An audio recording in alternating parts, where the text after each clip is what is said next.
ओम शांति। 26/6/1972 की अव्यक्त मुरली।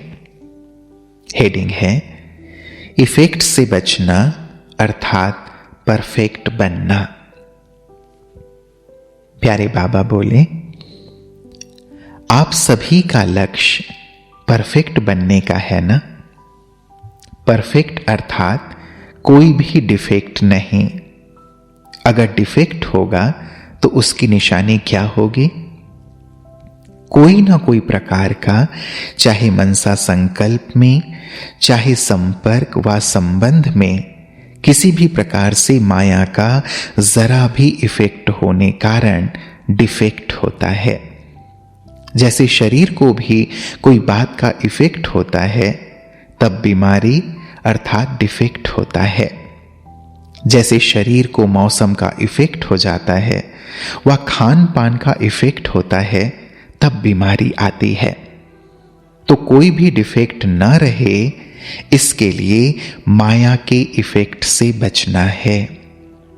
कोई ना कोई प्रकार से इफेक्ट आ जाता है, इसलिए परफेक्ट नहीं हो सकते। तो कोशिश यह करनी है कोई भी प्रकार का इफेक्ट ना हो, इफेक्ट प्रूफ हो जाए। इसके लिए साधन भी समय प्रति समय मिलते रहते हैं। मनसा को इफेक्ट से दूर कैसे रखो, वाचा को कोई भी इफेक्ट से दूर कैसे रखो, व कर्मणा में भी इफेक्ट से दूर कैसे रहो, एक एक बात में अनेक प्रकार की युक्तियां बताई हुई हैं। लेकिन इफेक्ट हो जाता है, बाद में वह साधन करने की कोशिश करते हो। समझदार जो होते हैं वह पहले से ही अटेंशन रखते हैं। जैसे गर्मी के सीजन में गर्मी का इफेक्ट ना हो, इसका साधन पहले से ही कर लेते। उनको कहेंगे सेंसिबल।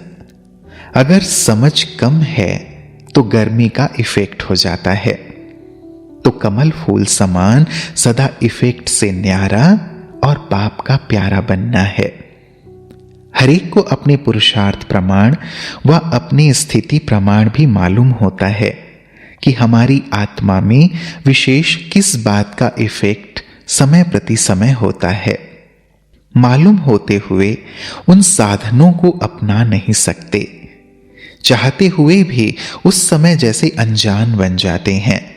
जैसे कोई इफेक्ट होता है तो मनुष्य की बुद्धि को डिफेक्ट कर देता है, फिर उस समय बुद्धि काम नहीं करती। वैसे माया का भी भिन्न भिन्न रूप से इफेक्ट होने से बेसमझ बन जाते हैं, इसलिए परफेक्ट बनने में डिफेक्ट रह जाता है। जैसे अपने शरीर की संभाल रखना जरूरी है, वैसे आत्मा के प्रति भी पूरी समझ रख चलना चाहिए, तब ही बहुत जल्दी इफेक्ट से परे परफेक्ट हो जावेंगे।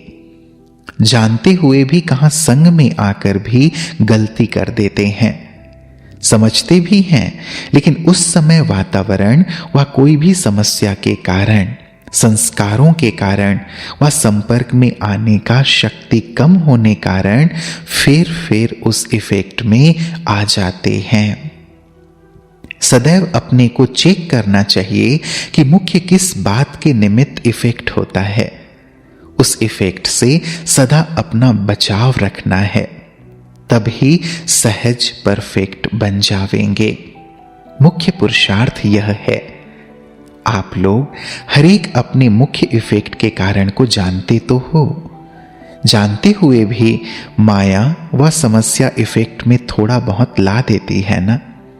तो इफेक्ट से अपने को बचाना है। इफेक्ट प्रूफ बने हो। संग दोष अन्न दोष ना हो, उसके तरीके जानते हो तो अपन को इफेक्ट प्रूफ भी कर सकते हो। माया सेंसिबल से अनजान बना देती है।